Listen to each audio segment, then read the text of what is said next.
තැඹිලි ගෙඩි එක ගාන හොයමුද? පාන් ගෙඩි 3යි කිරි බෝතල් 2යි රුපියල් 880යි. හරිද? මෙතන දෙනවා පාන් ගෙඩි එකහමාරක්. පාන් ගෙඩියක් කියන්නේ භාග දෙකක්නේ. ඒතර එකහමාරක් කියන්නේ භාග 3ක්. රුපියල් 240යි. ඊට පස්සේ තියෙනවා පාන් ගෙඩියයි කිරි බෝතලෙයි තැඹිලි ගෙඩියයි. මේ තුන් දෙනාගේ එකතුව රුපියල් 510යි. මට හොයලා දෙන්න තැඹිලි ගෙඩියක ගාන කීයද කියලා තප්පර 20ක් ඇතුළත. දැන් පටන් ගන්න.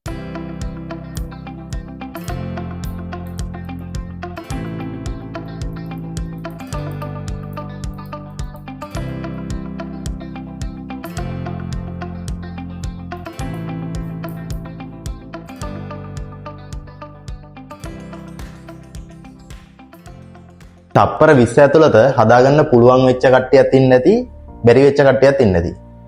ඔක්කොම බලා ගන්න. මේක තමයි හදන විදිය. ඉස්සෙල්ලාම අපිට මේක ගන්න පුළුවන් මූලික. ඒ කියන්නේ පළවෙනි ස්ටෙප් එක ගන්න වෙන්නේ මෙන්න මේ පාන් විතරක් තියෙන තැන ඉන්නේ. මොකද එතන අපිට ඉක්මනට හොයා ගන්න පුළුවන්. එතකොට පාන් ගෙඩි එකමාරයි කියන්නේ මම කියවනේ භාග 3ක් තියෙනවා එකමාරයි. එතකොට 63න් බෙදුවා හරිනේ. 3න් බෙදුව ගමන් කීයද? එතන එනවා අපිට 80යි කියලා ගානක්. භාගයක් 80යි. හරිද? භාගයක් 80යි කියන්නේ ලොකු එකනා කීයද? කියන්නේ පාන් ගෙඩිය රුපියල් 160. 160ව 3ක් තියෙනවා මෙතෙන්. 160ව 3ක් කියන්නේ කීයද? 480යි. 480 අඩු කරනවා 880ෙන්. එතකොට කිරි බෝතල් එකේ ගාන හොයාගත්තා හැකියි. 880ෙන් 480ක් අඩු කරා කියන්නේ මෙතන ඉතුරු වෙනවා රුපියල් 400යි. 400 කියන්නේ මේ දෙන්නට. එහෙනම් එක කිරි බෝතලයක් කීයද? රුපියල් 200යි. කිරි බෝතලේ 200යි, පාන් ගෙඩිය 160යි. මෙතන දාපුවම මොකද වෙන්නේ? 160යි, 200යි, 360යි. 360 ඉඳලා 510ට. 360යි 100යි 460යි. තව කීයක් ඕනේද?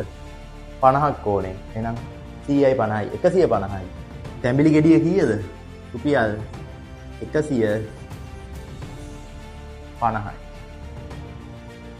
ඔක තමයි ගාන. ඔක තමයි ගාන හදන විදිය. ඉස්සරහට මේ වගේ තව වීඩියෝ ටිකක් එක්ක හම්බෙමු. ඔයාලට ජය වේවා.